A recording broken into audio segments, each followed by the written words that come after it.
नमस्कार साथियों। आज की परिचर्चा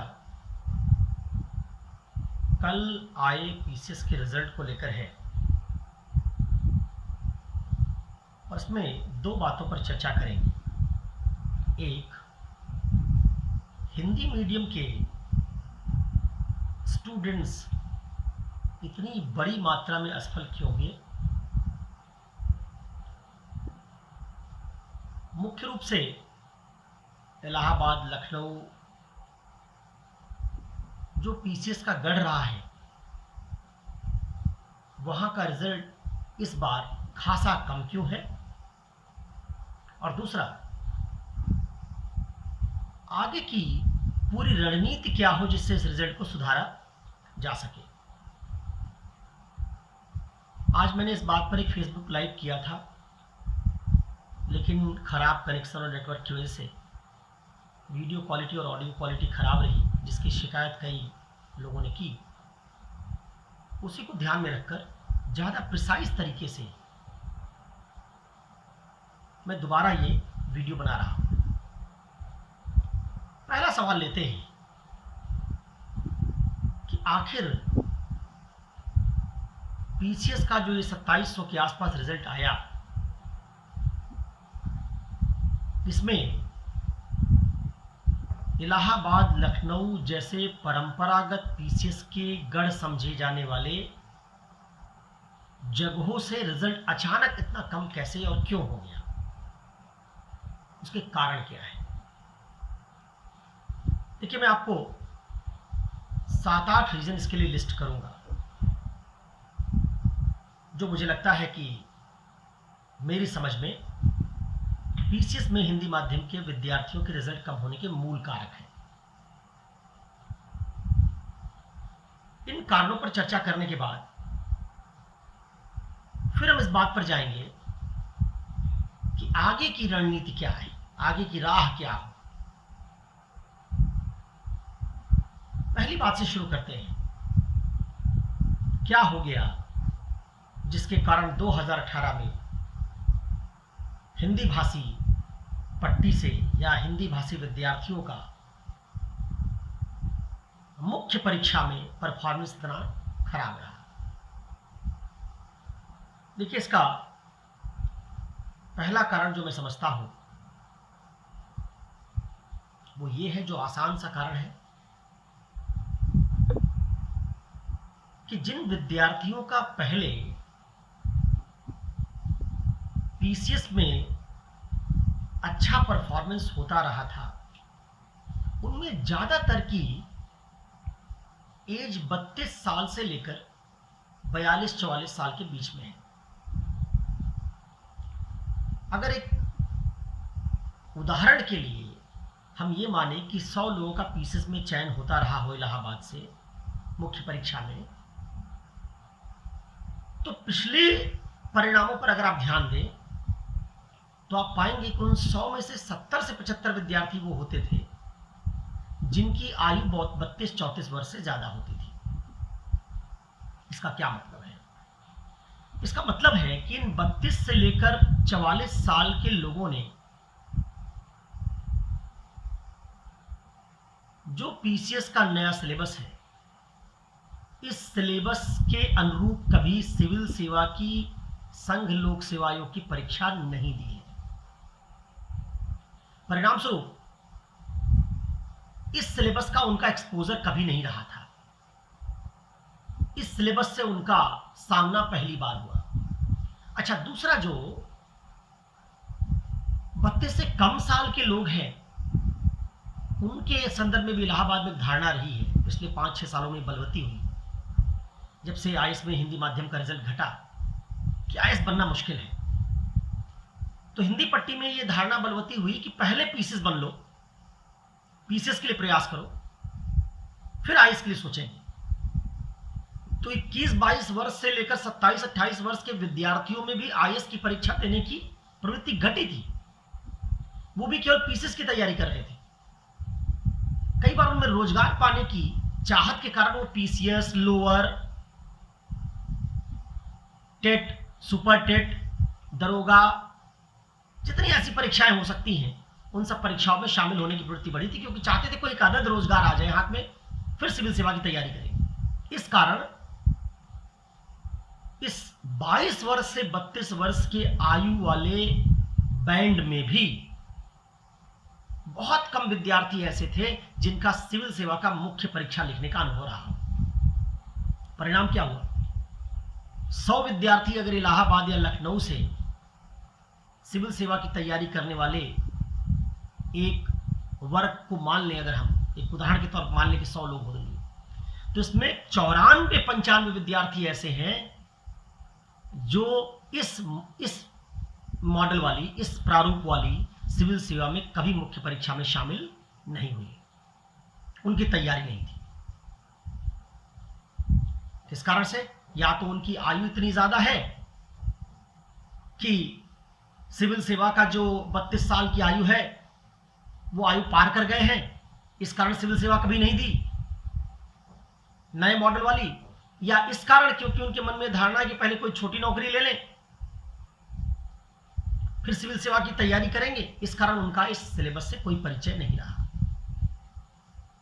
तो जब किसी परीक्षा में आपका मुकाबला ऐसे वर्ग से हो जिसमें एक वर्ग उस सिलेबस से 4-5 वर्ष से परिचित हो, उसकी तैयारी कर रहा हो, और दूसरा वर्ग जिसको उस सिलेबस की जानकारी 8 महीने 9 महीने पहले हो और उसकी तैयारी 8-9 महीने करे, तो 5 वर्ष या 4 वर्ष तैयारी करने वाला बनाम 1 वर्ष तैयारी करने वाला, जो दो समूह था, इनकी आपस में भिड़ंत हुई, जिसमें 5 वर्ष 4 वर्ष या 3 वर्ष तैयारी करने वाले विद्यार्थियों का एक्सपोजर बेहतर होने के कारण, उनकी तैयारी बेहतर होने के कारण इलाहाबाद लखनऊ के विद्यार्थियों का रिजल्ट खराब रहा। आप सब ये मानते होंगे कि पिछले 7-8 वर्षों में इलाहाबाद लखनऊ में आईएएस की तैयारी का चलन घटा था, इसलिए इस सिलेबस में इसके अनुरूप तैयारी करने की, इसके अनुरूप उत्तर लेखन के अभ्यास की, इस सब की क्षमता पीसीएस देने वाले विद्यार्थियों में नहीं थी। वही पीसीएस देने वाला विद्यार्थियों का वर्ग जब इस परीक्षा में शामिल हुआ तो उसको बड़ी आसानी से दूसरे एक वर्ग ने, जो इनकी तुलना में ज्यादा तैयार था, उसने आसानी से पछाड़ दिया। एक एक्सप्लेनेशन मेरे दिमाग में आता है। दूसरा एक्सप्लेनेशन क्या है? दूसरा एक्सप्लेनेशन मेरा ये है, मुझे जो लगता है कि जब ये सिलेबस आया तो मार्केट में भगदड़ सी मच गई, कंफ्यूजन की स्थिति बनी। कुछ लोगों ने कहा कोचिंग कर लो, नया सिलेबस है। कुछ ने कहा सब चीजों की कोचिंग क्यों करोगे, जो नया खंड जुड़ा है केवल उसकी कोचिंग कर लो। कुछ ने कहा नए खंड की भी कोचिंग क्यों करोगे, पहला साल है, सवाल ज्यादा मुश्किल तो पूछे नहीं जाएंगे, तो जो किताबें आ रही हैं, गाइड आ रही हैं, उनको पढ़ लो। तो अगर 100 विद्यार्थी मान लीजिए उदाहरण के लिए फिर से इलाहाबाद से पीसीएस की परीक्षा देने के लिए शामिल हुए, तो इन 100 में 80 तो 3 महीना ऐसी बात को लेकर कंफ्यूज रहे कि कोचिंग करें कि ना करें, करें तो पूरी कोचिंग करें या आधी करें, कोचिंग ना करें तो कौन सी सामग्री पढ़ें। कभी ए कोचिंग की सामग्री पढ़ी फिर बी कोचिंग की ओर भागे, कभी ए पब्लिकेशन की किताब पढ़ी कभी बी पब्लिकेशन की किताब पढ़ी। तो इनके पास कोई क्लैरिटी नहीं थी। फिर और डरे, लगा कि नहीं बात बन रही तो किसी क्रैश कोर्स में भाग गए 50 दिन 40 दिन 30 दिन के। वहां उनको क्या किया गया, वहां उनको सामान्य बात ज्योग्राफी की, इतिहास की, भूगोल की पढ़ा दी गई। अब जरा सोचिए कि एक विद्यार्थी जो इस परीक्षा में कब बैठ रहा है, राजेंद्र नगर का इंग्लिश मीडियम का विद्यार्थी इस परीक्षा में शामिल हो रहा है, उसने कोचिंग भी कर रखी है, उसने टेस्ट सीरीज भी कर रखी है, उसने अपना नोट्स भी बना रखा है, उसने इस तरह के सवालों का अभ्यास भी कर रखा है। और दूसरा विद्यार्थी जो कंफ्यूज्ड है, उसको यही नहीं समझ में आ रहा कि अपना नोट्स बनाए कि किताब से पढ़ लें, गाइड से पढ़े तो कौन वाली गाइड से पढ़े। इस तरह के कंफ्यूज विद्यार्थियों का जब मुकाबला हुआ एक सुनिश्चित निश्चयात्मक समझ रखने वाले विद्यार्थियों से, तो स्वाभाविक था कि जिनके दिमाग में कोई कंफ्यूजन नहीं था, डाउट नहीं था, जिनको पता था कि उनको क्या लिखना और क्या पढ़ना है, उन विद्यार्थियों को इस परीक्षा में बढ़त मिली। दूसरा कारण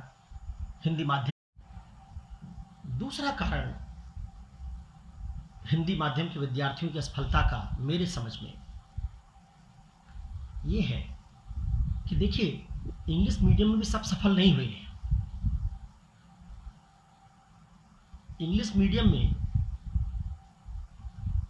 कम से कम 20-25 हजार बच्चों का ऐसा लॉट है जिनको आईएएस की परीक्षा एक बार देने का अनुभव है, कम से कम एक बार दे चुके हैं। जिनको नहीं भी देने का अनुभव है, उन्होंने बहुत सारे टेस्ट सीरीज इस तरह के सिलेबस पर कर रखी है। तो विद्यार्थियों के इंग्लिश मीडियम के एक वर्ग को या तो इस तरह के परिचय को एग्जामिनेशन हॉल में सीधे करने का अनुभव था यूपीएससी के एग्जाम में मेंस लिखते समय, या फिर बहुत सारी टेस्ट सीरीज करके इस तरह की परीक्षा का अनुभव था। अब जब किसी एक विद्यार्थी को इस तरह का अनुभव मिल चुका हो, चाहे वो यूपीएससी की परीक्षा देकर या फिर टेस्ट सीरीज देकर, तो उसका मूल्यांकन हो चुका होता है और उस मूल्यांकन में उसको पता चल चुका होता है कि इतिहास के सवाल में उसको कितने अंक आए, उसके उत्तरों में कहां गड़बड़ी होती है। सोसाइटी का सवाल जब वो लिखता है तो सोसाइटी के सवाल में कहां कहां उसको बताया गया टेस्ट सीरीज में कि यहां आपका आंसर ठीक नहीं है। एथिक्स के सवाल में उसको बताया गया कि आपको किस तरह के उदाहरण डालने चाहिए। इसका मतलब वो विद्यार्थी अपनी गलतियों से वाकिफ है, क्योंकि उसका कई बार मूल्यांकन किया जा चुका है और उसका मूल्यांकन भारत के सर्वश्रेष्ठ टेस्ट सीरीज चलाने वाले संस्थानों द्वारा या तो हुआ है या खुद यूपीएससी द्वारा हुआ है। दूसरी तरफ हिंदी माध्यम के विद्यार्थी जिनको कभी भी यूपीएससी देने का अनुभव नहीं रहा, मैंने कहा ही कि 32 साल से ऊपर के विद्यार्थी जो यूपीएससी में कभी बैठे नहीं, या फिर पिछले 7-8 साल से जब से इलाहाबाद से आईएएस का कल्चर साफ हो गया, वो विद्यार्थी, उन्होंने भी इस तरह की परीक्षा में कभी टेस्ट सीरीज नहीं की। तो एक ऐसा वर्ग विद्यार्थियों का हिंदी माध्यम में था जिन्होंने सीधे पीसीएस में पहली बार आंसर लिखा और अपने आंसर को लिख के खुद ही मान बैठे कि हमने अच्छा आंसर लिखा है। कोई इंडिपेंडेंट रेफरी नहीं है जो बताता उनको कि आप इथिक्स का जो आंसर लिख रहे हैं वो सही है या गलत। एग्जाम में लिखा है इसलिए मान लिया कि हमने अच्छा आंसर लिखा है। आपको कैसे पता कि 1.5 शब्द में इतिहास का जो आप आंसर लिख कर आए उसको और बेहतर लिखा जा सकता था या नहीं? क्या आपने 10-15 और लोगों की कॉपी देखकर तुलना की थी? जैसा इंग्लिश मीडियम का विद्यार्थी जब विजन में टेस्ट सीरीज करता है, इनसाइट्स ऑन इंडिया में टेस्ट सीरीज करता है, तो जिसको सबसे ज्यादा अंक मिले होते हैं उसकी कॉपी विजन की वेबसाइट पर पड़ी होती है। वो देखता है कि मुझे 90 नंबर मिले और दूसरे स्टूडेंट को 110 नंबर मिले, तो 110 नंबर वाले और मेरी कॉपी में क्या अंतर है? हिंदी माध्यम के 90% विद्यार्थियों को इस तरह के तुलनात्मक मूल्यांकन का कोई भी अनुभव, कोई भी तजुर्बा नहीं था। इसलिए ये पहली बार आंसर लिखने गए और दूसरी तरफ एक स्टूडेंट है जिसने उसी तरह के आंसर कई बार लिखे और कई इंडिपेंडेंट लोगों से मूल्यांकन करके वो जान चुका था कि उसको किस तरह के आंसर लिखने चाहिए। अब अगर आप मान लीजिए कि 20 सवाल एक पेपर में आते हैं जीएस में, एक स्टूडेंट इंग्लिश मीडियम का वो है जिसको एक एक सवाल में तुलनात्मक ज्ञान के कारण आधा नंबर ज्यादा मिले। 20 सवालों में कितना नंबर हो गया? 10 नंबर। 4 पेपर में 40 नंबर। 40 नंबर की बढ़त इसलिए सिर्फ उसने बना ली क्योंकि वो पहले टेस्ट सीरीज करने के कारण अपनी गलतियों से वाकिफ है और आंसर कैसे लिखना चाहिए इसमें श्रेष्ठ आंसर्स देखने के कारण, उसको तजुर्बा होने के कारण वो इस तरह से अपने आंसरों को बेहतर कर पाया है। दूसरी तरफ एक विद्यार्थी है जो कुएं के मेढक की तरह है, अपना ही पढ़ा, अपना ही लिखा और फिर वही जाके एग्जाम में लिखाया। 40 नंबर का अगर इन दोनों विद्यार्थियों के बीच अंतर हो जाए तो हिंदी माध्यम के विद्यार्थी के सफल होने की संभावना घट जाती है। 40 नंबर का अंतर आप पाट नहीं पाएंगे। कहां पाटेंगे आप? आपको इकोनॉमी उनसे ज्यादा आती है कि वहां आप पाट लेंगे, आप इथिक्स में पाट लेंगे उनसे, कहां पाटेंगे इसको? तो एक खाई पाटी नहीं जा सकी। इसलिए मुझे लगता है कि हिंदी माध्यम के विद्यार्थी इस परीक्षा में असफल हुए, क्योंकि उनको तुलनात्मक तौर से अच्छे उत्तर और खराब उत्तरों की समझ नहीं बन पाई। इस तरह के उत्तर लेखन का पहले से परिचय और अभ्यास ना होने के कारण उन्होंने पहली बार एग्जाम में जाकर सीधे उत्तर लिखा। अब तीसरे कारण पर आइए। तीसरा कारण मेरी समझ से हिंदी माध्यम के विद्यार्थियों के लिए जो उनके लिए नुकसानदेह रहा वो ये है कि देखिए, हिंदी मीडियम के विद्यार्थियों ने मार्केट में जब सामग्री की बाढ़ आई तो एक सेंटिमेंट बना। उस सेंटिमेंट में कुछ ने कहा कि दृष्टि का फला नोट्स पढ़ लो, कुछ ने कहा घटना चक्र पढ़ लो। तो 2-3 मटेरियल मार्केट में पॉपुलर हो गए, खूब बिक गए हुए। इनके पास अपनी कोई समझ थी नहीं, इन्होंने उसी मटेरियल से सारी सामग्री ली और एग्जाम में उसी को लिख दिया। इसका मतलब है कि अगर सारे हिंदी माध्यम के विद्यार्थियों की एथिक्स की या फिर इंटरनल सिक्योरिटी की या फिर आईआर की कॉपी चेक की गई होगी तो उसमें मोटे तौर पर 3 तरह या 2 तरह की सामग्रियां ही दिखाई देंगी, क्योंकि उन्हीं 2 या 3 पॉपुलर सोर्सेज से सबने अपने उत्तर लिख रखे थे। तो क्या हो, एक रूपता है, क्योंकि सोर्सेस की डुप्लीकेसी, वही सब लिख रहे हैं। परिणाम क्या हो? परिणाम होगा इसमें एवरेज अंक आएंगे। दूसरी तरफ इंग्लिश मीडियम का स्टूडेंट कैसे लिखता है, मैं आपको अपने अनुभव से बता सकता हूं। वहां भी एक रूपता है, मटेरियल वहां सबका करीब करीब एक जैसा ही रहता है। स्पेक्ट्रम पढ़ रहे हैं सब, इतिहास के पढ़ रहे हैं सब एक जैसा ही, लक्ष्मीकांत पढ़ रहे हैं तो पढ़ रहे हैं। लेकिन इंग्लिश मीडियम के किसी भी अच्छे स्टूडेंट से आप बात करेंगे तो पाएंगे वो शुरुआत में 1 साल कॉमन नोट्स पढ़ता है, चाहे वाजीराम का हो, चाहे फोरम आईएएस का हो, चाहे वो किसी और कोचिंग का हो, विजन का हो। और ये नोट्स पढ़ने के बाद हर टॉपिक पर वो 1-1.5 पेज का अपना नोट्स बनाता है और एग्जाम में जब लिखता है तो उसी 1-1.5 पेज के नोट से लिखता है। जितने सिंसियर स्टूडेंट हैं इंग्लिश मीडियम के, उनका पूरे जीएस का 300-400 पेज का अपना नोट्स है जो उन्होंने बना रखा है। भरोसा ना हो तो आप YouTube पर किसी टॉपर का वीडियो देख लीजिएगा। तो क्या होता है इससे अंतर क्या होता है? पढ़ते लगभग इंग्लिश मीडियम के सारे स्टूडेंट एक तरह का सोर्स है, लेकिन वो नोट जब अपना बनाते हैं तो उसमें अंतर होता है। तो एक कॉपी और दूसरी कॉपी जब आप जांचेंगे इंग्लिश मीडियम की तो उसमें उत्तरों में कुछ प्रेजेंटेशन में, तरीके में, उदाहरणों में अंतर आएगा। और यहां क्या होगा, यहां कई बार उदाहरण भी एक जैसे मिलेंगे। सबने दृष्टि की किसी गाइड को पढ़ा, सबका उदाहरण एक जैसा। सबने घटना चक्र पढ़ा, सबका उदाहरण एक जैसा। सबके मोटे मोटे आर्ग्यूमेंट्स एक जैसे, कि स्टडी सॉल्व कर रहे हैं उसमें भी सब एक जैसी बात लिख रहे हैं। इस कारण से हिंदी माध्यम के स्टूडेंट्स को नुकसान हुआ, क्योंकि वो अपना नोट्स क्रिएट नहीं कर पाए। आप इस परीक्षा में जिसमें नेक टू नेक फाइट होगी तभी सफल हो पाएंगे जब पूरा सिलेबस, चाहे आप जिन सोर्सेज से पढ़ लें, पढ़ने के बाद आपका अपना नोट्स तैयार होना चाहिए जिसमें कुछ उदाहरण आपके हो, आपने जगह जगह से एनरिचमेंट कर रखा हो। जैसे इंग्लिश मीडियम के तमाम स्टूडेंट्स, ढांचा तो ठीक है, एथिक्स का वही है, इंटरनल सिक्योरिटी का वही है, लेकिन उदाहरण क्या करते हो?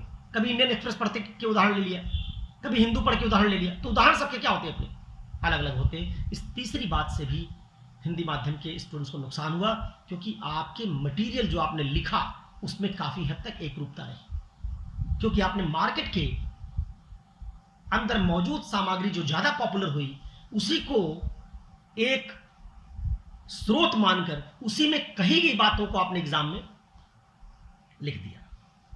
चौथा कारण जो मैं समझता हूं कि देखिए 20 सवाल आए एक पेपर में। आपकी तैयारी हिंदी माध्यम के स्टूडेंट होने के नाते कैसी थी? 8-9 महीना आपने कुल तैयारी की, 1 साल सिलेबस आया हुआ था। 1 साल की इस तैयारी में आपने जो तैयारी की उसमें आपके पास एनरिचमेंट का कोई स्कोप नहीं बचा, गुणवत्ता संवर्धन का कोई स्कोप नहीं था। परिणाम स्वरूप गुणवत्ता संवर्धन के अभाव में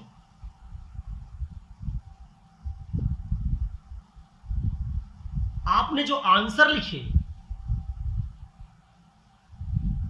उन आंसर्स में हर जगह लगभग, गुणवत्ता संवर्धन से कई बातें शामिल होती हैं, इसको समझ लीजिएगा। गुणवत्ता संवर्धन कोई छोटी बात नहीं है। गुणवत्ता संवर्धन का मतलब होता है अलग अलग तरह के प्रेजेंटेशन टेक्निक्स, किसी में चार्ट बनाना है, किसी में डायग्राम बनाना है, सत्यनिष्ठा वाले सवाल को ऐसे हल करना है, फला इस सवाल को ऐसे हल करना है। अलग अलग मेथड्स होते हैं। इन मेथड्स को डेवलप करने का पर्याप्त समय हिंदी माध्यम के विद्यार्थियों को नहीं मिला। और कई बार बहुत सारी रोचक सामग्री जो आप किसी विषय को, जैसे आप ही पढ़ पाएंगे कि आप एक किताब को एक बार पढ़ते हैं तो आप उस किताब से अगर कोई उत्तर लिखने के लिए कह दिया जाए तो जो उत्तर आप लिखेंगे, अगर उसी किताब को आपने 3 बार पढ़ लिया है तो जो उत्तर आप लिखेंगे तीसरी बार पढ़कर जब आप उत्तर लिखेंगे तो ज्यादा बेहतर होगा। तो आपका सिलेबस से परिचय इतना नया था कि आप उसमें कुछ छौंक या तड़का नहीं लगा पाए। आप प्रेजेंटेशन के नए नए मॉडल से भी उसको एनरिच नहीं कर पाए, इसलिए भी करीब एक सवाल में आधे से 1 नंबर का नुकसान आपको हुआ होगा। दूसरी तरफ एक ऐसा विद्यार्थी था जिसको इन सब बातों में, उसको सिलेबस नहीं पढ़ना था। जिस 1 साल में आप सिलेबस पढ़ रहे थे उस 1 साल में वो एनरिचमेंट कर रहा था। एनरिचमेंट मतलब गुणवत्ता संवर्धन कर रहा था। इसका फायदा भी इंग्लिश मीडियम के स्टूडेंट्स को मिला है। चौथा कारण, हर हिंदी माध्यम के विद्यार्थी ने 14-15 सवाल तो ठीक से कर लिए, लेकिन हर पेपर में 4 सवाल करने में उनको दिक्कत आई। उनको एग्जैक्टली नहीं पता था कि सवाल का आंसर क्या है। तो 14, 15, 16 सवाल आपने कर लिया, 20 सवाल आया, 4 सवाल भी अगर आपको नहीं आते ठीक से, या आपने जो उम्मीद की थी कि पहला साल है, पीसीएस का स्तर नीचा रहेगा, स्तर उससे ऊपर उठ गया। जैसे आप इकोनॉमी का पेपर देखिए, इकोनॉमी के पेपर का स्तर काफी अलग किस्म का था। ऐसे पेपर को हैंडल करने की क्षमता कम थी। और 4-4 सवाल भी अगर आप एक पेपर में मान लें कि हिंदी माध्यम के विद्यार्थियों ने इंग्लिश मीडियम के उन विद्यार्थियों की तुलना में जिनको नए सवाल हैंडल करने की क्षमता ज्यादा थी, उनकी तुलना में नुकसान सहा होगा। तो एक एक सवाल में अगर 2-2 नंबर का नुकसान हो गया तो एक पेपर में 8 नंबर का नुकसान, 4 पेपर में 32 नंबर का नुकसान। तो 40 नंबर का नुकसान मैं पहले दिखा चुका था आपको कि आंसर राइटिंग, टाइम मैनेजमेंट, उसकी टेक्निक्स नहीं पता, उन सब के कारण 32 नंबर का नुकसान। इस कारण से 70-72 नंबर का नुकसान आप कहां से भरपाई करेंगे? असल में ना, आप इन छोटी छोटी बातों को, कि आप कभी पेपर लेके बैठते नहीं पेपर देने के बाद कि इसमें जो 20 सवाल मैंने किए उसमें से कितने सवाल मुझको अच्छे से आते थे, कितने सवालों में मैंने आंसर तो लिखा लेकिन डाउट है मुझे कि यही आंसर होगा क्या, लिखाया हो, मैंने मान लिया कि मुझे आंसर अंक मिल गए, ठीक है। 10 में से 4 अंक भी मिलते हैं और 10 में से 6 अंक भी मिलते हैं। अगर 4 सवालों में आपको 10 में से 4 अंक मिले और दूसरे को 10 में से 6 अंक मिले तो अंक तो आपको मिले, लेकिन 2 अंक कम मिले दूसरे से, जिसने दूसरे को उस पेपर में 8 नंबर आपसे आगे कर दिया। इस बात को जब आप नहीं समझेंगे, जब लड़ाई बहुत नजदीक की होती है, क्लोज फाइट होती है, तो उसमें ये सब फैक्टर होते हैं जो डिटरमाइनिंग होते हैं।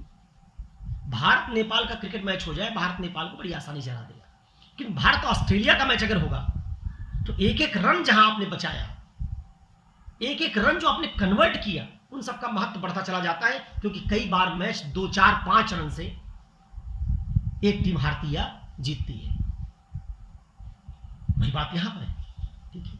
तो मैं समझता हूं कि इस कारण से भी हिंदी माध्यम के विद्यार्थियों को नुकसान हुआ है। 5वां कारण, जो आप ऑप्शनल पेपर है आपका, 80% स्टूडेंट्स का डिफेंस या सोशल वर्क, 2 ऑप्शनल पेपर, वही रटा रटाया पेपर, उन्हीं टीचर से आपने पढ़ रखा है, वही सवाल आपने लिख रखे हैं।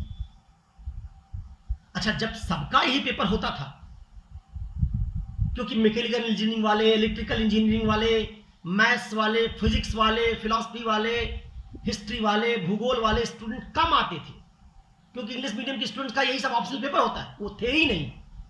तब तक डिफेंस और सोशल वर्क के ऑप्शनल को एडवांटेज मिला हुआ था, क्योंकि 100 में 90 लोगों का यही ऑप्शनल पेपर होता था। इस बार ये मामला पलट गया।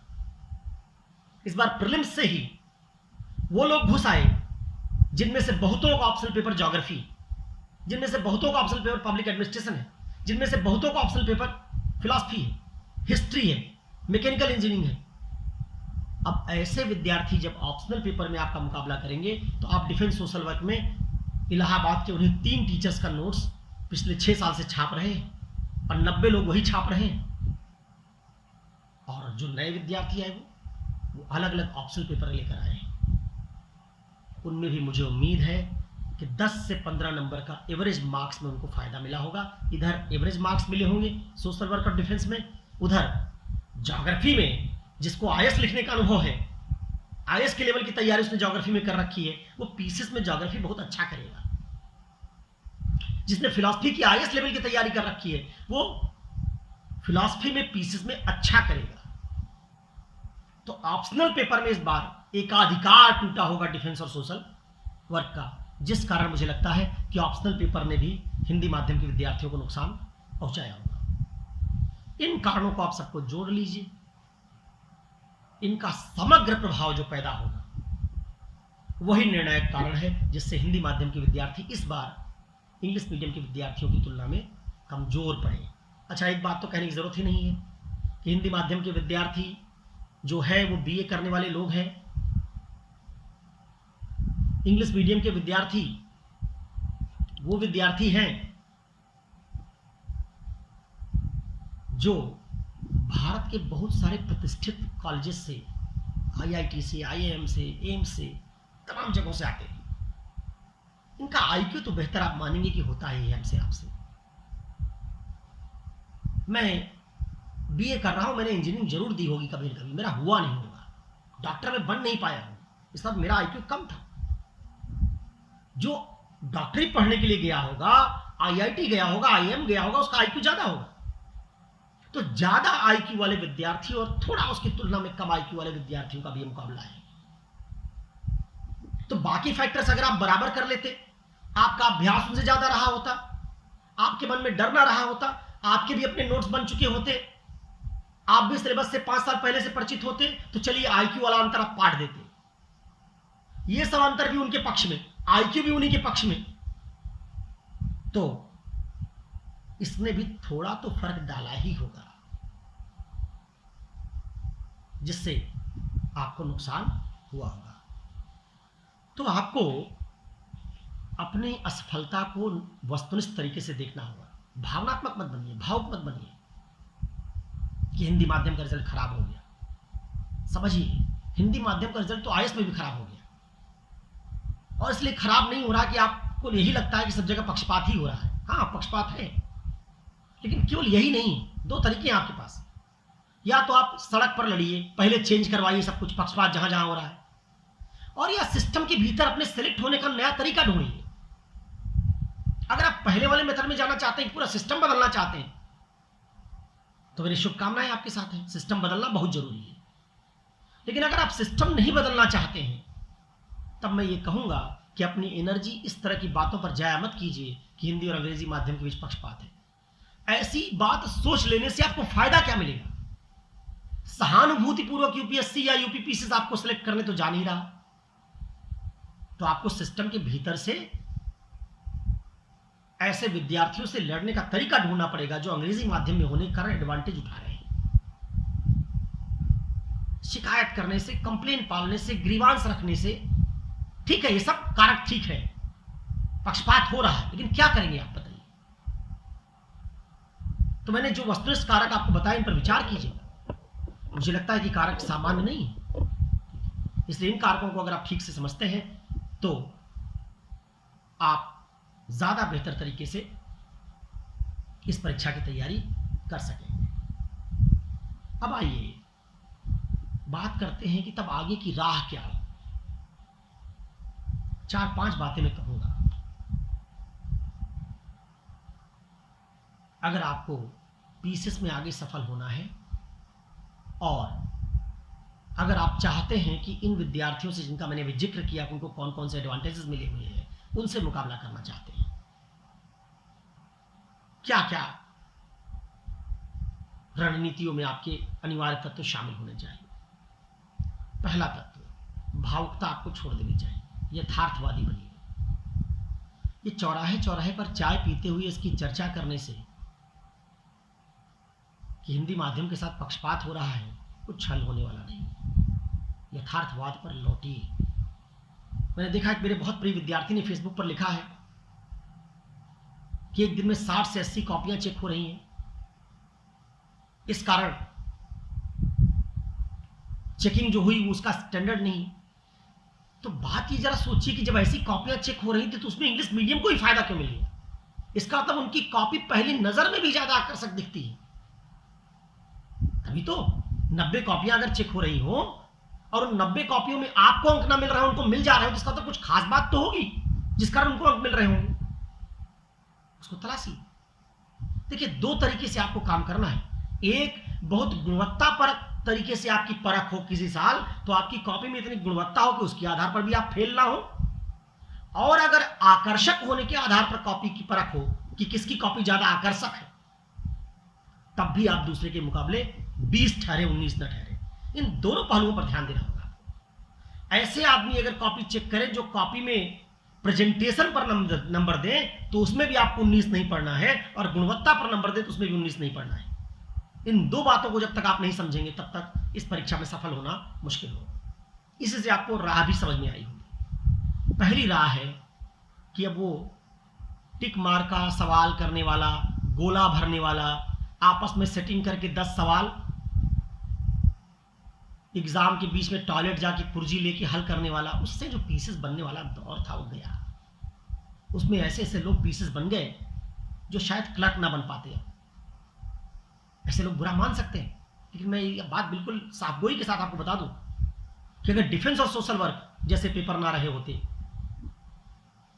और अगर ये गोला भरना और नकल करने का सिस्टम ना रहा होता, वो जो प्रीलिम से शुरू हो जाता है, प्रीलिम से नकल शुरू हो जाती है, ये सिस्टम ना रहा होता तो आज तमाम लोग जो एसडीएम और डिप्टी एसपी हैं, ये इलाहाबाद में, लखनऊ में घूम रहे होते। ये इसलिए सेलेक्ट हो गए क्योंकि परीक्षा फेवरेबल थी इनके लिए। उसका कंपटीशन का दायरा छोटा था।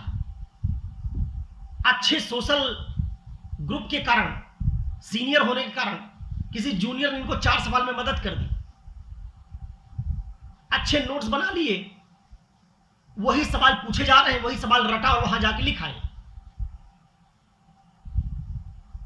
अब वो तरीका काम नहीं करेगा। अब ये एग्जाम ओपन हो गया है।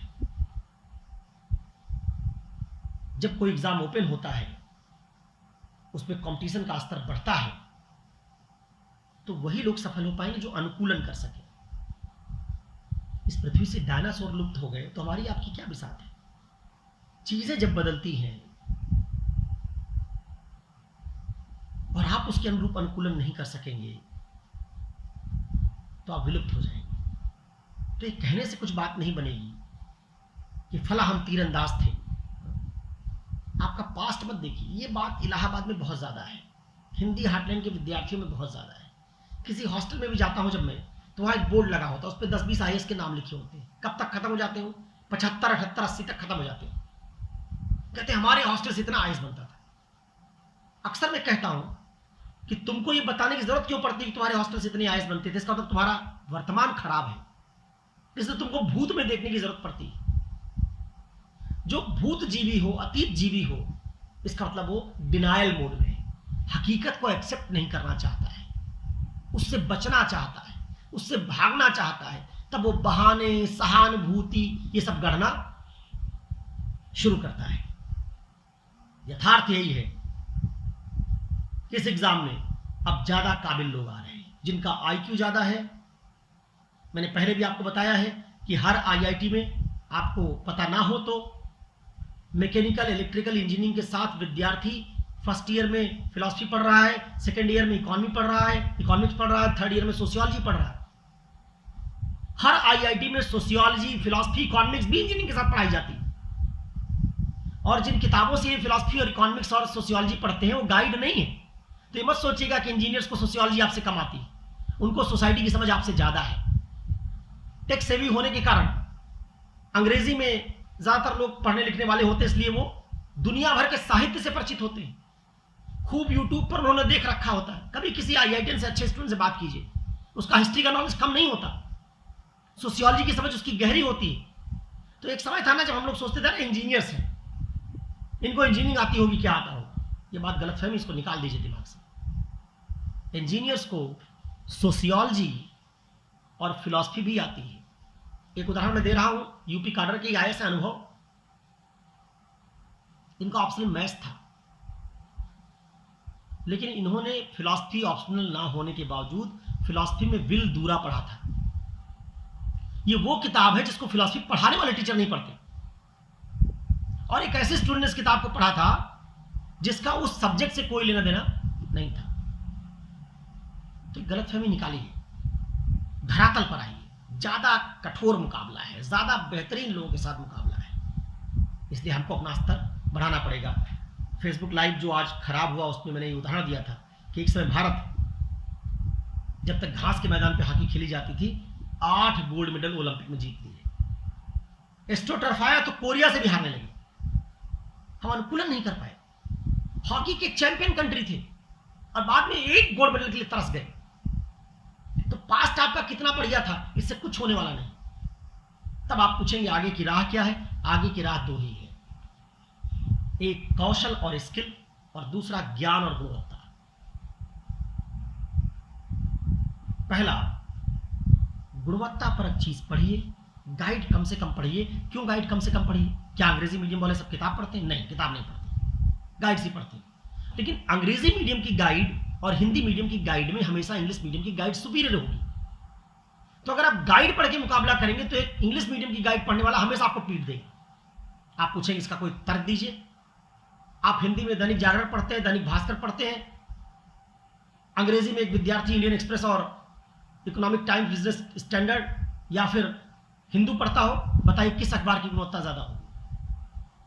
साफ सी बात है, दैनिक भास्कर की तुलना में हिंदू और इंडियन एक्सप्रेस की गुणवत्ता ज्यादा है। तो अगर आप हिंदी और अंग्रेजी की सामग्रियों में तुलना करेंगे, उनको लिखने वाले लोगों में तुलना करेंगे, तो अंग्रेजी की गाइड हिंदी मीडियम की गाइड से 20 है। तो एक वर्ग अगर गाइड पढ़ रहा है तो आपको जरूरत है कि आप किताब पढ़िए, उससे एक स्तर ऊपर जाइए। जिससे क्या होगा?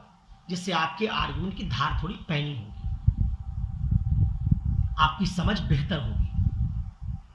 तो पहली मेरी जो रिकमेंडेशन है वो ये है, जहां तक संभव हो वहां तक रेफरेंस बुक पढ़िए। जैसे इतिहास पढ़ना है, शेखर बंदोपाध्याय पढ़िए, पलासी से विभाजन तक। आप विपिन चंद्रा पढ़िए, 2 बार पढ़िए, 3 बार पढ़िए। उसके बाद आपके पास मौका मिलता है तो आप गाइड देख लीजिए, लेकिन पहली जो आपकी स्टडी होनी चाहिए वो किताब से होनी चाहिए। दूसरा, फ्रिंज किताबें पढ़िए। जो सवाल आएंगे अब वो सीधे ऐसे नहीं होंगे। क्या करेगा यूपीपीसी? वो आईएएस को कॉपी करेगा। आईएएस में देखेंगे आप, सवाल आया जैसे जाति पर सवाल आया, कास्ट एसर्शन से कास्ट एलिमिनेशन होगा, सवाल आया इसका। अब इस सवाल को ना आप किसी राम आहूजा की किताब से हल नहीं कर पाएंगे। तो आपको थोड़ा विषय से इतर भी किताबें पढ़ने की आदत डालनी पड़ेगी। ये इलाहाबाद में रहा है हमेशा से, हमारी पीढ़ी में हम लोग इलाहाबाद से पढ़े हैं, लोग खूब किताबें पढ़ते थे तो और नोट्स बनाते थे खुद से अपना। तो आपको पहला तो कुछ किताबें पढ़नी पड़ेंगी, थोड़ा साहित्य पढ़िए, थोड़ा सोशियोलॉजी पढ़िए, थोड़ा अमर्त्य सेन को पढ़िए, फ्रिंज जो किताबें लिखी जाती हैं इनको पढ़िए। थोड़ा पढ़ने लिखने का दायरा बड़ा कीजिए, इसका फायदा आपको एथिक्स में, निबंध में, इन सब जगहों पर मिलेगा। नंबर 1 बात। नंबर दूसरी बात, प्रोपोर्शनेट पढ़ाई कीजिए। प्रोपोर्शनेट पढ़ाई क्या होती है? जितना आनुपातिक महत्व है उतनी पढ़ाई। विश्व इतिहास से आईएएस में 20 नंबर का सवाल पूछा जाता है, 250 नंबर के फर्स्ट पेपर में।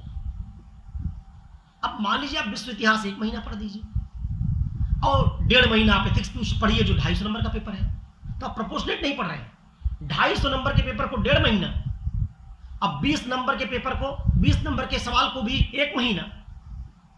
ये ठीक नहीं है। पहले देखिए वेटेज किसका कितना है, और वेटेज के हिसाब से पूरे सिलेबस को 4-5 दिन बैठ कर रणनीति बनाइए, उस वेटेज के हिसाब से पढ़ाई कीजिए। पहले इसका वेटेज सबसे ज़्यादा, इथिक्स का वेटेज सबसे ज़्यादा, हमको 1.5-2 महीना इथिक्स पढ़ना है। उसके आंसर खूब बढ़िया लिख के तैयार कर लेंगे। इतिहास का वेटेज है, उसको महत्व देना है। भूगोल का है, उसको महत्व देना है। फिर पॉलिटी का है, उसको महत्व देना है। साइंस का उसको महत्व देना है। इकोनॉमी का उसको महत्व देना है। तब हमको फ्रिंज टॉपिक्स पर, छोटे छोटे टॉपिक्स पर जाना है। और सिक्योरिटी, बाकी चीज़ों का कोई कोचिंग करवा भी रहा हो 15 दिन की, 20 दिन की, तो नहीं पढ़ना है। हम सिक्योरिटी को 5 दिन में कहीं से पढ़ेंगे जहां से हमको एक ब्रॉड आइडिया मिल जाए। तो ये बात आपको समझनी होगी। जो सवाल पूछे जाते हैं उनके अनुपात में पढ़ाई। समय ज्यादा हो, बच जाए तो उसको ज्यादा पढ़ लीजिएगा, लेकिन पहले राउंड में अनुपातिक पढ़ाई कीजिए।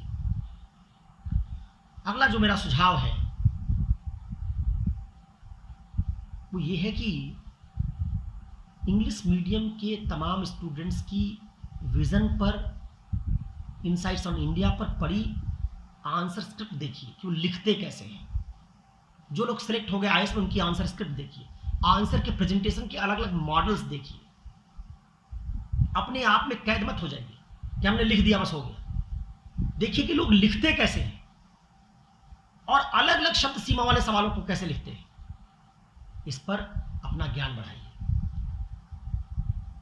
देखिए कि निबंध कैसे लोग लिखते हैं। तो इन जगहों पर आपको ना थोड़ा कॉम्परेटिव जानने की जरूरत है, तुलनात्मक रूप से जानिए। और केवल इलाहाबाद के लोगों से नहीं, ऑनलाइन जमाना है आजकल, सब कुछ नेट पर पड़ा होता है।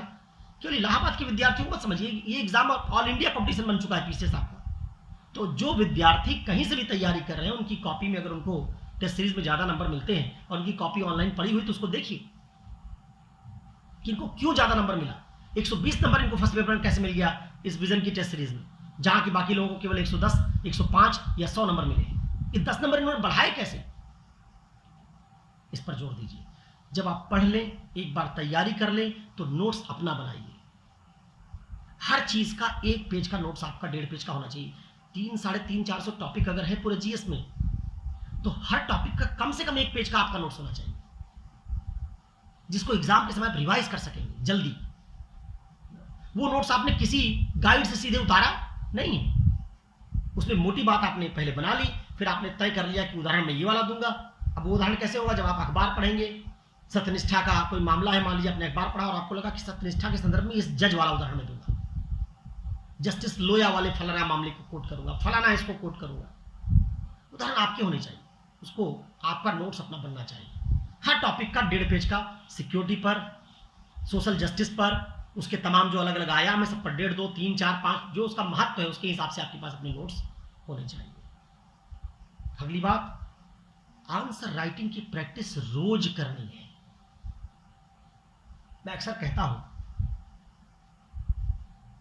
क्रिकेट खेलने वाले खिलाड़ियों को देखिए, फुटबॉल खेलने वाले खिलाड़ियों को देखिए, महान खिलाड़ियों को देखिए, इनको फुटबॉल और क्रिकेट का हर हुनर पता है, लेकिन फिर भी ये मैच प्रैक्टिस करते हैं।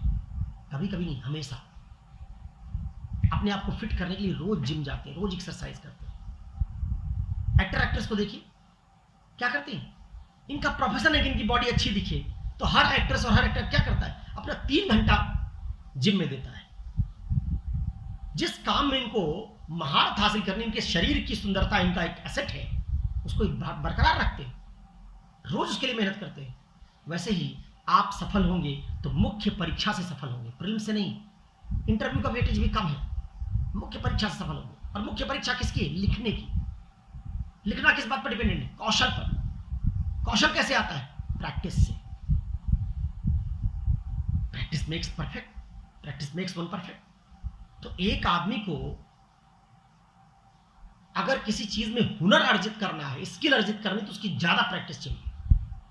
जब तक आप 150 शब्दों में लिखे जाने वाले सवालों को 100 सवाल लिखकर प्रैक्टिस नहीं कर लेंगे, 250 वाले सवालों को लिख के 100 सवालों को लिख के प्रैक्टिस नहीं कर लेंगे, तब तक आपके दिमाग में ये ब्लूप्रिंट्स नहीं बनेंगे कि 250 शब्दों वाले सवाल को कैसे लिखा जाना चाहिए। एग्जाम में जाके वहां एक्सपेरिमेंट मत कीजिए, इनके पहले से मॉडल बने होने चाहिए। फिर तीसरी बात, स्टैटिक और डायनामिक पोर्शन। हर पेपर में 2 पार्ट होता है, स्टैटिक और डायनामिक। स्टैटिक पार्ट वो होता है जहां परिभाषा सवाल पूछा जा सकता है। जैसे मान लीजिए एथिक्स में पूछ लिया जाए सत्यनिष्ठा क्या है, इसका कोई उदाहरण समझाइए, स्टैटिक सवाल हो गया। संभाव्य सत्यनिष्ठा की चुनौतियां और वास्तविक सत्यनिष्ठा की चुनौतियां क्या है, ये डायनामिक सवाल हो गया। तो आप पहले स्टैटिक सवालों का नोट्स प्रिपेयर करके उनके सवालों को लिख कर रख लीजिए, उनमें गुणवत्ता संवर्धन कर लीजिए। वो सवाल आ जाए तो एग्जाम में आप वो जो लिख के आपने तैयार कर रखा वैसे को वैसा उतार देंगे। 50% सवाल से 60% सवाल पीसीएस में हमेशा स्टैटिक पोर्शन से पूछे जाएंगे। उनमें आपको दिमाग नहीं लगाना, आपने उस सवाल को वहां एग्जामिनेशन हॉल में बैठ के 8 मिनट में तैयार ना किया, बल्कि इत्मीनान से अपने कमरे में 8 महीने में तैयार किया और उस सवाल को आपने वैसे वैसा रख दिया। 40% सवाल तब जो बचेगा, जो डायनेमिक होगा, जो नया होगा वहां पूछा जाएगा, उसको करने के लिए समय आपको वहां एग्जाम में ज्यादा मिलेगा। नए सवाल करने की अपने आप को आदत डालिए। हर दिन 2-3 नए सवाल लीजिए, लिखिए, जूझिए। ये जब आप करेंगे तब आप पाएंगे कि आप इंग्लिश मीडियम के स्टूडेंट का मुकाबला कर पाएंगे। अच्छा, पढ़ने में भी क्या करिए स्ट्रेटजी, ऑप्शनल पेपर, एथिक्स, निबंध, सामान्य हिंदी, इन पर ज्यादा थ्रस्ट दीजिए। ऑप्शनल पेपर में आप इंग्लिश मीडियम के स्टूडेंट्स की बराबरी पर आ सकते हैं, बशर्ते आपने उसकी तैयारी अच्छी किताबों से अपने नोट्स को बनाकर की हो। निबंध में आप इंग्लिश मीडियम के स्टूडेंट से आगे निकल सकते हैं, क्योंकि आप हिंदी के लोग हैं। कविता, संस्कृत के श्लोक, ये सब डालकर आप निबंध उनसे अच्छा लिख सकते हैं। सामान्य हिंदी में आपको ज्यादा अंक आने चाहिए। इथिक्स में भी अगर आप ज्यादा उदाहरणों का रेंज बढ़ा देंगे, सिनेमा का, कविता का, श्लोक का, उपनिषद का, वेद का रेंज बढ़ा देंगे, तो यहां भी आप इंग्लिश मीडियम के स्टूडेंट्स का मुकाबला कर सकेंगे। तो 4 जगहें हैं जहां आपको बढ़त लेनी है। इकोनॉमी में, साइंस टेक में आप इंग्लिश मीडियम के स्टूडेंट से बढ़त नहीं ले पाएंगे, क्योंकि उसका नेचर ऐसा है कि उसमें इंग्लिश मीडियम में सामग्री हमेशा हिंदी मीडियम से बेहतर होगी। इतिहास में आप बराबरी पर आ सकते हैं, भूगोल में बराबरी पर आ सकते हैं, साइंस इकोनॉमी में बराबरी नहीं कर पाएंगे, 2-4 नंबर का घाटा ही होगा। तो जहां घाटा उसकी पहचान कर लीजिए और जहां आपको फायदा हो सकता है उसकी पहचान कर लीजिए। अपना स्ट्रेंथ और वीकनेस का एरिया समझ लीजिए मीडियम के हिसाब से। मीडियम मत बदलिएगा। कुछ लोग कहते हैं इंग्लिश मीडियम में स्विच ओवर कर जाए।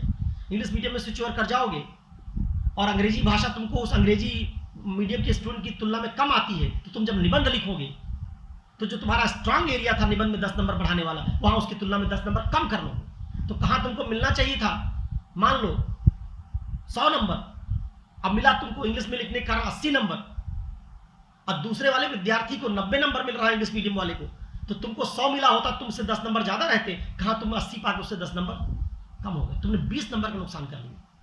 मीडियम मत चेंज करना।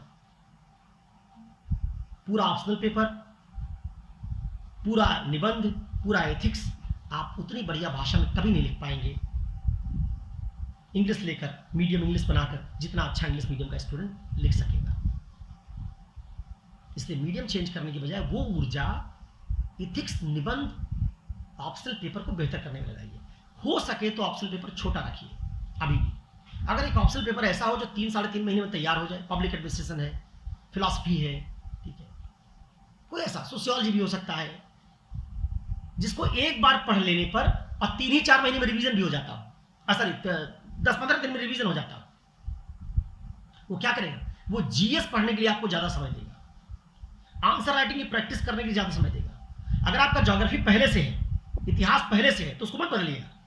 लेकिन अगर आप नए हैं और सिर्फ पीसेस देना चाहते हैं, तो आप ज्योग्राफी मत लीजिए, इतिहास मत लीजिए, क्योंकि ज्योग्राफी और इतिहास लेके आप 7 महीना तो 8 महीना ज्योग्राफी की तैयारी करेंगे और फिर 2 महीना रिवीजन करेंगे। 9 महीना जब ज्योग्राफी लगा देंगे तो आपका जीएस की तैयारी करने का समय घट जाएगा। इसके बजाय अगर आप पब्लिक एडमिनिस्ट्रेशन, फिलॉसफी जैसा विषय चुनते हैं,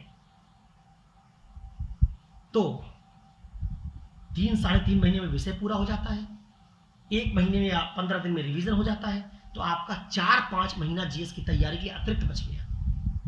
ये बात उनके लिए कह रहा हूं जिन्होंने ऑप्शनल, डिफेंस, सोशल वर्क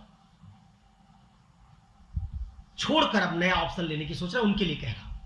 जिनका ऑप्शन पहले से हिंदी साहित्य है, भूगोल है, इतिहास, अपने ऑप्शन के साथ कंटिन्यू करें, उसी को पढ़ें ठीक से। लेकिन जिनको नया ऑप्शन लेना है, वो संभव हो तो छोटा ऑप्शन चुनें, और इसको चुनते समय बहुत रुचि उचि का तक ना लगाएंगे। जो लोग इंजीनियर्स आते हैं वहां से इंजीनियरिंग करके, उनकी रुचि थोड़ी होती है पब्लिक एडमिनिस्ट्रेशन फिलॉसफी में, फिर भी वो पब्लिक एडमिनिस्ट्रेशन फिलॉसफी भूगोल लेके इस एग्जाम को क्रैक कर रहे हैं। रुचि के आधार पर नहीं, वो देखते हैं टीचर कौन सा अच्छा है, सामग्री किसमें उपलब्ध है, हम कौन सा तैयार कर पाएंगे, इसके हिसाब से लोग विषय चुनते हैं। परीक्षा के हिसाब से विषय चुनिए, अपनी स्ट्रेंथ के हिसाब से विषय चुनिए। इन बातों का अगर आप ध्यान रखें, लगातार प्रैक्टिस करें, टेस्ट सीरीज जरूर ज्वाइन करें, कॉम्पिटिटिव तुलनात्मक उत्तरों की परख करें, एक एक नंबर कैसे बढ़ेगा इस पर ध्यान दें, मुख्य परीक्षा में आनुपातिक महत्व के लिहाज से पहले पढ़ें, सब स्टैंडर्ड नोट्स और गाइड को ना यूज करें, जिनको सब पढ़ रहे हैं वैसे गाइड्स को संभव हो तो घटना चक्र जैसे गाइड को ना पढ़ें। ठीक है, अगर आप ये काम करते हैं तो निश्चित तौर पर आप सफल होंगे, इसमें कोई डाउट नहीं है। क्योंकि देखिए, ये हमेशा ऐसा होगा कि इंजीनियर्स जो आते हैं तैयारी करने के लिए, वो 2-3 साल से ज़्यादा तैयारी नहीं करते एग्जाम की। 21-22 साल में आ जाते हैं, 3 साल 24 साल तक होते होते तो थकने लगते हैं। उनका वहाँ पैकेज होता है कुछ 25, 30, 40, 50 लाख का, वो जा रहा होता है, तो लौटते 25 साल तक नहीं टिकते। आप तो 27-28 साल तक टिकेंगे। आपके पास हमेशा इंजीनियर्स की तुलना में 1-2 साल ज़्यादा होता है, क्योंकि आपके पास इसके अलावा कोई और ऑप्शन नहीं है। तो आप ज़्यादा पढ़ेंगे, ठीक है, वो सेलेक्ट हो जाते हैं 23 में, आप सेलेक्ट होंगे 25 में, वो सेलेक्ट होते हैं 28 में, तो आप सेलेक्ट हो जाएंगे 30 में। 2 साल 1 साल ज़्यादा लगेगा आपको। लेकिन अगर आप इस मॉडल पर तैयारी करेंगे तो आप उनकी तुलना में ज़्यादा अच्छा कर सकते हैं, क्योंकि समय आपके पास हमेशा इंजीनियर्स की तुलना में, डॉक्टर्स की तुलना में ज़्यादा होता है। वो बहुत दिन तक अपनी डॉक्टरी रोक कर सिविल सेवा की 10 साल तैयारी नहीं कर पाएंगे, 8 साल 6 साल तैयारी नहीं कर पाएंगे। ठीक है, अच्छा, दूसरी एक बात जो और खतरनाक बात है, परीक्षा का स्तर और बढ़ेगा। कोरोना ने इस परीक्षा में इसकी गुणवत्ता बढ़ाने का एक इंतजाम कर दिया है।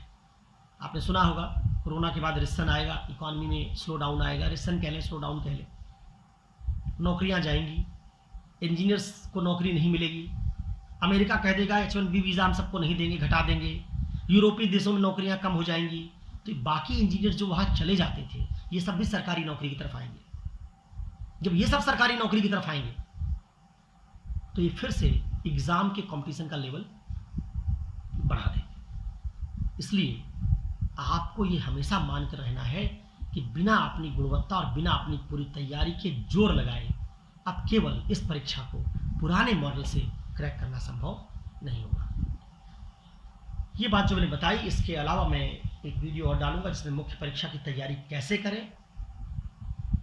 इसके 2 वीडियो पहले से पड़े हुए हैं, भाग 1, भाग 3। भाग 2 किसी वजह से नहीं जा पाया, वो वीडियो करप्ट हो गया। उस वीडियो को भी मैं कल फिर से रिकॉर्ड करके डाल दूंगा। बहुत बहुत धन्यवाद, ढेर सारी शुभकामनाएं।